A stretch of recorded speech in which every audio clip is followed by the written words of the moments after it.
Welcome to my চতুচি vlog ৰাইজসকল। 7.5 ঘণ্টাৰ ডিউটি কৰি এয়া মই ৰুমলৈ উভতিছোঁ।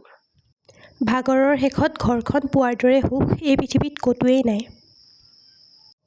মই আকৌ ৰাস্তাই ঘাটে যেতিয়াই যি দেখোঁ ধুনীয়া বস্তু সদায় মোবাইলৰ কেমেৰাটো উলিয়াই ফটো ভিডিঅ' কৰি থ'বলৈ ট্ৰাই কৰোঁ।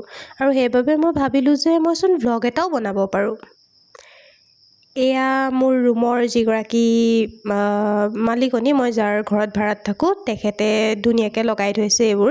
আণ্টিৰ মানে এইবোৰত বিৰাট চখ, আৰু আণ্টিৰ গোটেই ফ্ল'ৰটো মানে সেউজীয়াই ভৰ্তি হৈ আছে।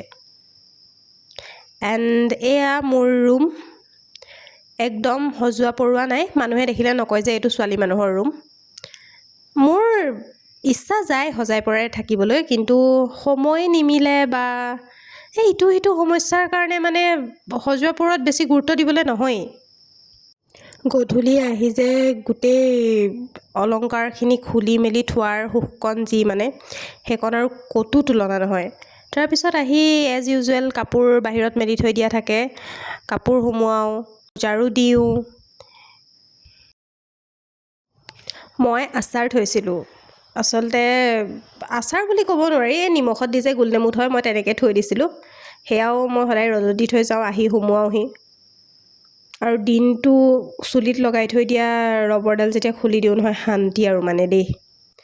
তাৰপৰা আজি ভাবিলোঁ যে অকণমান নিজক গুৰুত্ব দিয়া যাওক। ফেচ পেক লগোৱাটো মানে মোৰ কাৰণে এটা বহুত ডাঙৰ কথা, কাৰণ মই ফেচ পেক লগাই ভাল পাওঁ। এনেকুৱা নহয় যে মই ষ্টাইল কৰি বা কিবা কৰি বেয়া পাওঁ, কিন্তু কথাটো হ'ল যে মোৰ এলাহ লাগে। নাজানো কিয় মোৰ ইমানেই এলাহ যে মই একোৱে কৰিব মোৰ মন নাযায়। মই অকল শুই বহি খাবলৈ জন্ম হ'লোঁ নিচিনা লাগে।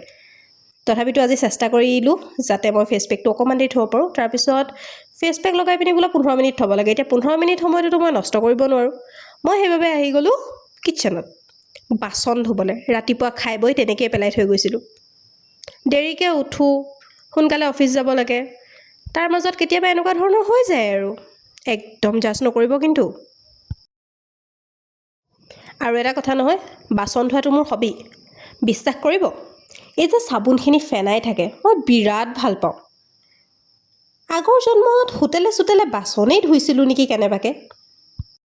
ফেচ পেক ধুই আহি মুখত চিৰাম লগাইছোঁ। আৰু এই চিৰাম যিটো, এইটো মোৰ একদম ফেভৰেট চিৰাম হয়। মই আজিৰ পৰা হয়তো 1.5 বছৰ আগৰ পৰাই মানে এই প্ৰডাক্টটো মই ব্যৱহাৰ কৰি আহিছোঁ। একদম প্ৰমোশ্যনৰ নহয় হা, কিন্তু বহুত ভাল। আমাৰ নিচিনা মানুহক কোনো প্ৰমোশ্যন নিদিয়েও ৰাইজ। আমি এইবোৰৰ কাৰণে জন্মই হোৱা নাই। আমি বছ খাই বৈ শুই শান্তিৰে থাকিবলৈ জন্ম হৈছোঁ। তাৰ মাজতো কৰ্ম কৰিবলৈ যাওঁ, কাণ্ড কৰি থৈ আহোঁ। দিছ ইজ মাই ক'ৰ, কাৰণ মই ঘৰৰ সকলোতকৈ সৰু ছোৱালী। অকণমান মোৰ বেষ্ট ফ্ৰেণ্ড, মানে ভগৱানকো সময় দিব লাগিব। সেইবাবে গধূলি ধূপ আহি জ্বলাওঁ মই, মানে আহি পিনি গধূলি যেতিয়া অলপ সময় পাওঁ ধুনীয়াকৈ ধূপ কাঠি জ্বলাই ৰুমটো পবিত্ৰ। আৰু মোৰ মাজত এতিয়া নতুনকৈ যে চুল মচি থাকে বুলি কয়, তেনেকুৱা এটা হৈছে। কিবা এটা বস্তু যদি মই মোবাইলত দেখোঁ, সেইটো পাকে প্ৰকাৰে নিজৰ ষ্টাইলত বনাই খাব ট্ৰাই কৰোঁৱেই মানে। আজি ভাবিলোঁ মই পাস্তা বনাম, তাকো মেকৰণি। এনেই মই বহুত বেয়া বনাওঁ। বহুত বেয়া শব্দটো আচলতে বহুত ভাল শব্দ মই বনোৱা খানাখিনিৰ কাৰণে। মই বহুত বেয়াতকৈও বেয়া বনাওঁ। তথাপিতো মই খাম, কাৰণ অন্ন নষ্ট কৰাটো বেয়া কথা।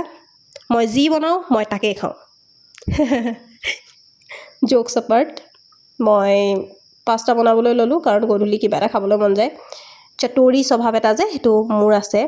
মই জন্মগত ফুডি।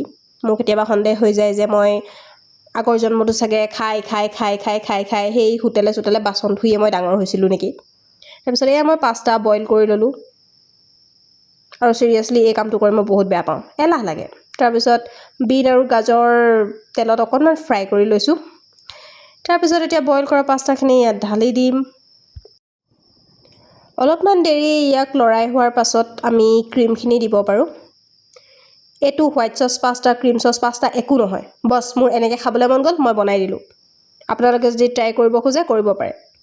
মই অলপ নিমখ বেছিকৈও দি পালোঁ, সেইটোও মই জনাই দিছোঁ নিমখ হালধি দিওঁতে। তাৰপিছত মই চাহ খাই ভাল পাওঁ ডালচেনি, তেজপাত, ইলাচি এইবোৰ দি। একৰ্ডিং টু মোৰ ফেমিলি মেম্বাৰ্ছ, মই অকল চাহত তেল মাৰিবলৈ বাকী থাকে। কিন্তু মই এনেকৈয়ে খাই ভাল পাওঁ।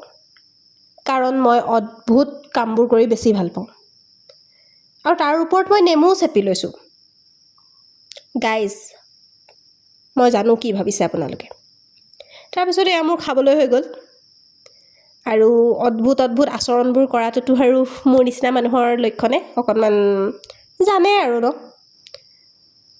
তাৰপিছত মই বহিলোঁ খাবলৈ এয়াই মোৰ ইভিনিং ৰুটিন এনেকুৱা ইভিনিং ৰুটিন যাতে আপোনালোকে ফ'ল' নকৰে নহ'লে আপোনালোকো এদিন এলেহুৱাৰ শাৰীত পৰি যাব গধূলি যিবোৰ ষ্টুডেণ্ট অলপমান পঢ়িবা অ'কে বাই